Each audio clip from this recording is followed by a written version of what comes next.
walaalayaal waxaan si khaas ah maanta ula hadlayaa addoomaha ilaahay gaar ahaan dumarka.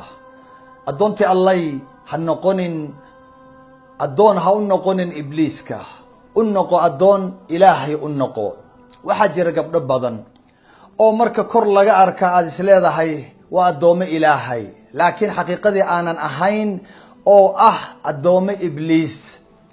ibliiska dhaar waatuu ku maray, wallaahi ilaahay buu dhaar u marayaa, wallaahi waan amrayaa ilmaha aadam, waan amrayaa, waxaan yeelanayaa oo aan ku yeelanayaa addoomo aniga i caabuda oo ay abuurkaagii bedelaan, abuur kale aan u samaysto, kuwa aniga ii go-an ayaan yeelanayaa.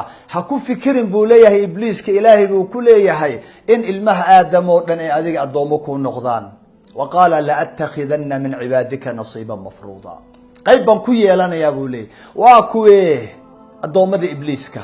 min xadiidi ibni mascuud radia allahu canhu waardaah, waa ka uu dhahayo lacana allahu alwaashimaati walmustawshimaat walnaamisaati walmutanamisaat walmutafallijaati lilxusni almugayiraati khalq allah.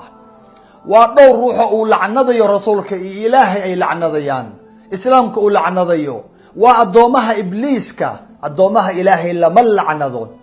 gabadha halkaa timaha halkaa ku yaala, timaha gabadha xiirta xaajibeynka, sunniyaha xiidha amaba yaryaraysa, tan samaysa iyo tan loo sameeyo, iyo kuwa mustawshimaadka oo isu yeela taatuuga, jirkooda wax ku sawiro bedela, ku raali ahaan waaye quruxda ilaahay jirkoodii u yeelay oo bedela, ama halkaa bar u yeela, ama sidii hindidii halkaa wax u samaysta, ama halkaa iska turqa.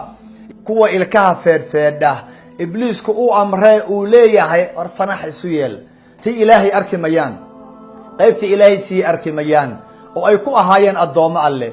ibliiskii baa amraaya.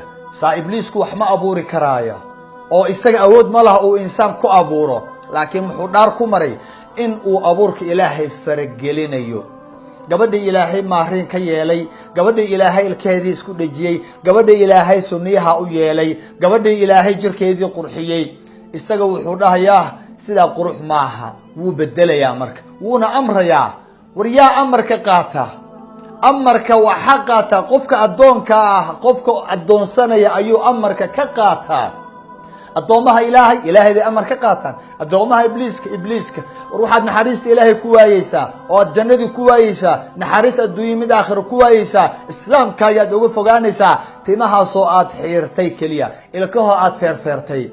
ilahay baan ku dhaariyey imisaa guryaheena gabdho malcuunaada ay ku jiraan, oo weliba aanu arkayn horteena ay ku samaysanayaan. gabadha markay aroosaysa wixii oo dhan way bedelaysaa, bal midabkeedii bay bedelaysaa, bal waxay bedelay ilkaheedii, abuurka ilaahay bay bedele, abuur ibliis bay raace. say barako u doonaysaa gabadha iyada ah? abuurkaysi inaan bedelin, aynu noqona ideelkeen addoomo ilaahay. alladii laa tadiicu wadaa'icuhu. wasalaamu calaykum waraxmat ullah.